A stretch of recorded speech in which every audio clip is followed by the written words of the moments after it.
그래서 또 하나 지금 국방위에서도 굉장히 화제가 되고 언급이 많이 됐던 게 바로 국회 군인들이 실제로 들어가지 않았습니까? 예. 국회 내부로도 그렇죠. 헬기를 권장 타고 내부. 일단 내려와서 예. 내부로 들어간 건데 예. 근데 실탄 관련해 가지고도 이제 이슈가 굉장히 뜨거웠어요. 지금 사진으로도 저 보여드리고 이제 우리가 있고.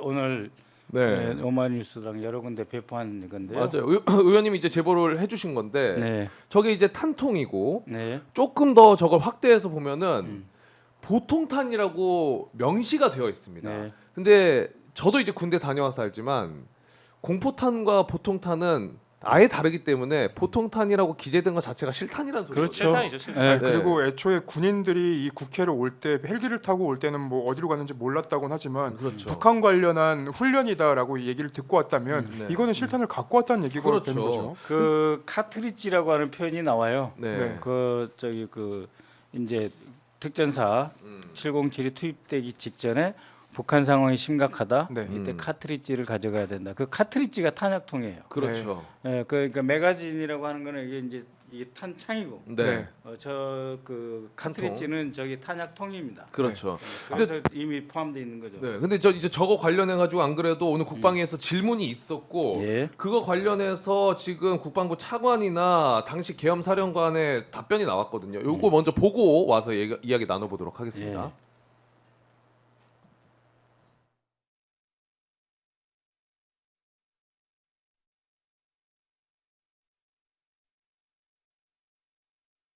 지금 문제인데 총장님께서는 모르신다고 말씀하셨죠?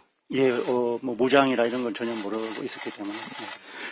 차관님, 국방부 차원에서 이 문제에 대해서 확인해 보시지 않았습니까? 예, 제가 특전사령관한테 확인했고 특전사령관으로부터 들은 답은 실탄 지급은 없었다고 들었습니다.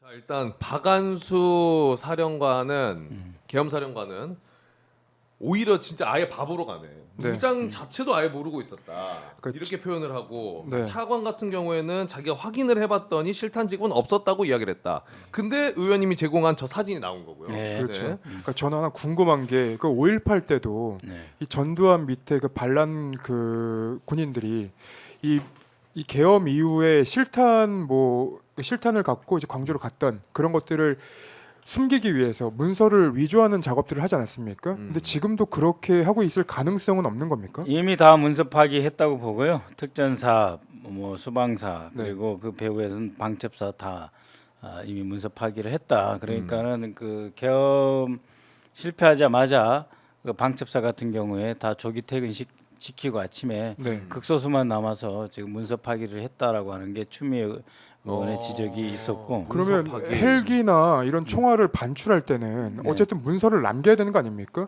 그 기본이 2시간 걸립니다.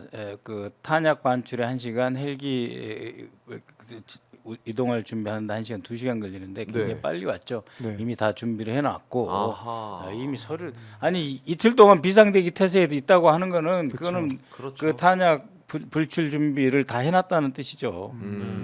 왜냐면 아니 특전사가 총알 안 들고 뭘 들고 가요 그래. 그렇죠. 그리고 실탄을 실제로 저렇게 준비를 한다는 거는 훈련 때도 시간이 오래 걸립니다. 그냥 저 총알 좀 가져와봐 해서 가져올 수 있는 문제가 아닌 거잖아요. 네. 굉장히 과정도 까다롭고. 네, 1시간 이상 걸린 걸로 알고 네. 있습니다. 여기서 이제 부대별로 좀 차이가 있을 수 있는데 이제 오늘 그 이제 모 언론 보도로는 일단 부대별로 좀 차이가 있는 것 같아요. 그 이제 계엄군 중에 증언을 하시는 분들이 이제 언론사를 접촉해가지고 아. 그때 당시에 상황이 이랬다라고 증언하는 것을 보면 네. 우리는 방탄조끼하고 실탄을 안 들고 갔는데 보니까 707이 가져왔더라. 맞아요. 이제 이런 증언을 한 부대가 있고 또 어떤 계엄군의 경우에는 내려보니까 국회였다. 우리는 북한에서 어떤 뭐 일이 나는 줄 알았다. 이제 예. 이런 식의 증언들이 이미 예. 나와 있는 상황이고 예. 그렇죠. 또 하나의 증언, 뭐 어쨌든 지금 뭐 문서를 파기한다고 하더라도 네. 이렇게 생생한 증언을 하고 있는 계엄군들이 있기 때문에 군인들이 있기 때문에 그나마 다행인데 여기서 또 핵심적인 것은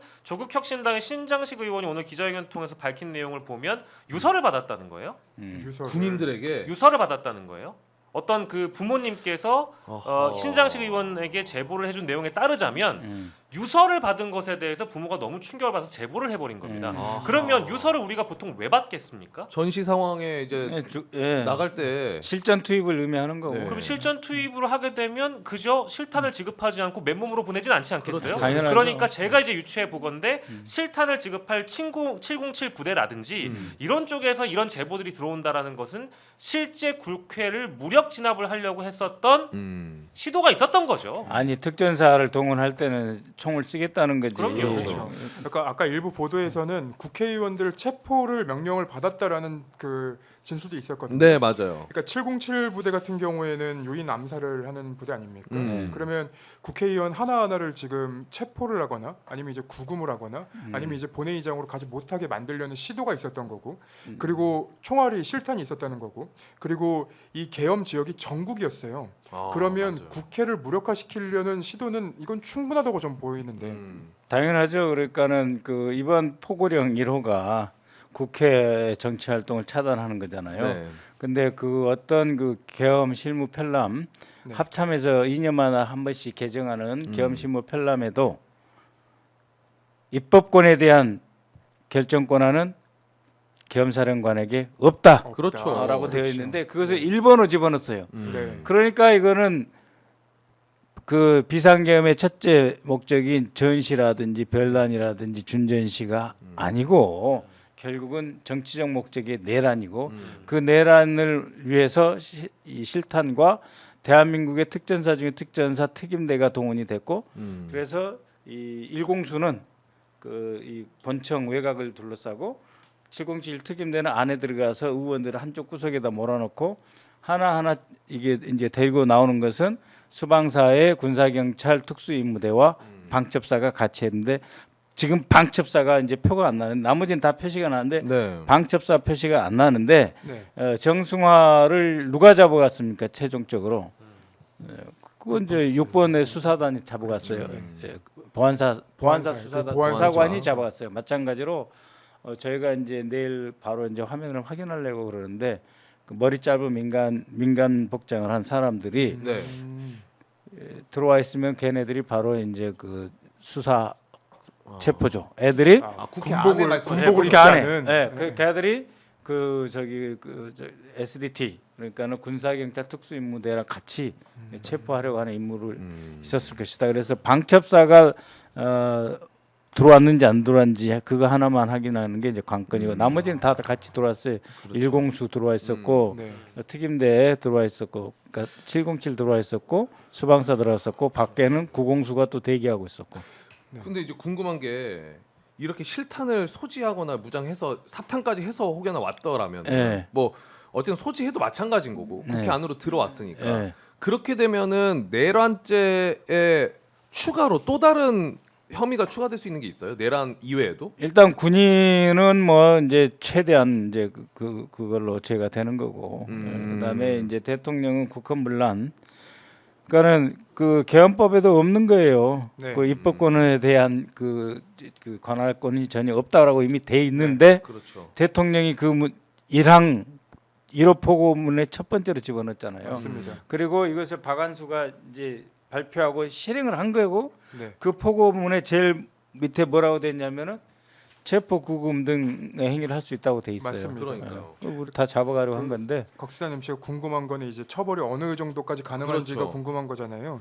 근데 이 내란의 수괴들이나 내란에 그냥 단순 관여한 자들도 5년 이상의 징역입니다. 그러니까 5년 이하가 아니 이상이에요. 이상.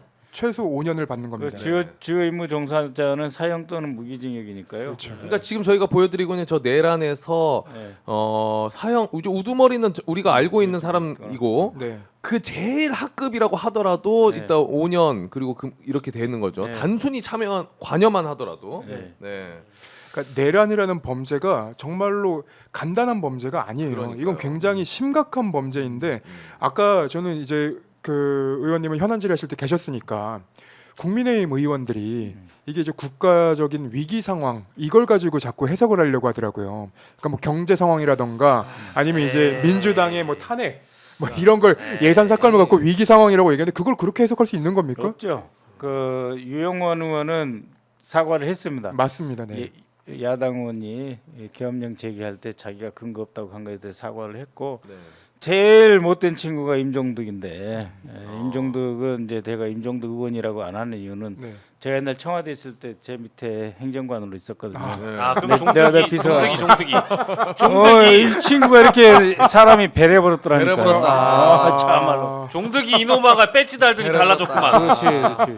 예, 아, 그분은 최상병 사건에도 관련 있는 분 아닙니까? 네, 그러니까 그러니까요. 제가 저기 그 윤석열 밑에서 잠시 네. 그 차장 안보실 차장 했다고 해서 그렇게 떠드는데 네. 정신 차려야죠. 그리고 그분뿐만 아니라 그 나중에